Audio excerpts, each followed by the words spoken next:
Long ago, the Israelites lived under cruel oppression in the land of Egypt. But during that dark time, a special child was born.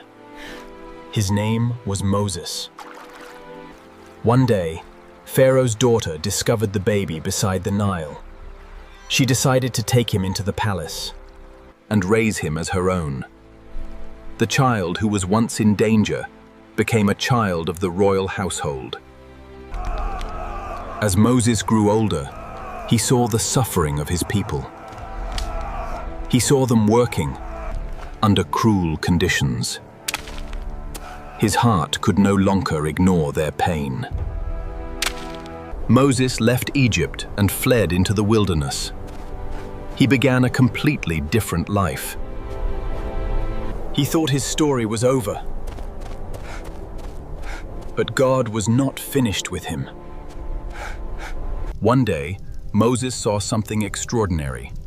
A bush was burning, but the fire did not destroy it. Then God called his name. God told Moses, "I am sending you to Pharaoh." Moses returned to Egypt. He stood before the most powerful ruler in the land. And he delivered God's message, "Let my people go." Pharaoh refused. But God showed his power. Moses learned that the battle did not belong to him alone. God himself was fighting for his people.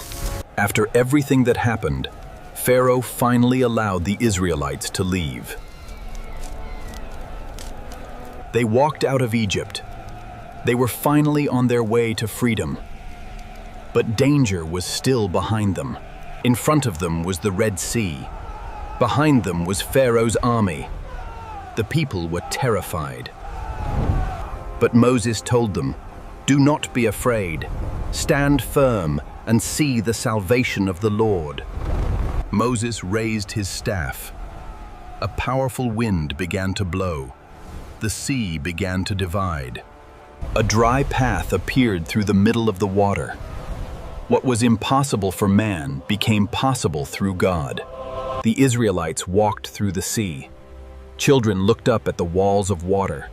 Parents held their families close.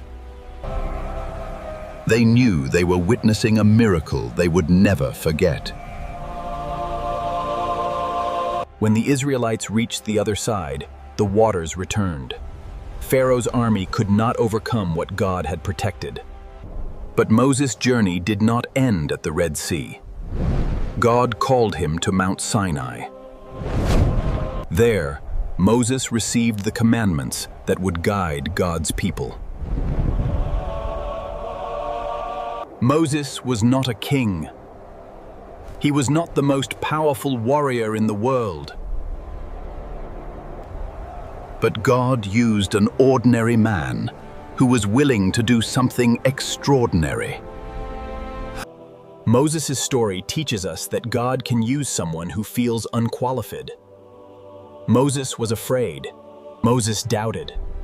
But he trusted God, and he became the man God used to lead an entire people toward freedom. Sometimes, the person God chooses is not the person who feels the strongest.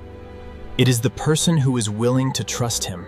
Moses became a leader because he chose faith over fear. And his story continues to remind us that when God sends you, no obstacle is greater than the one who sent you.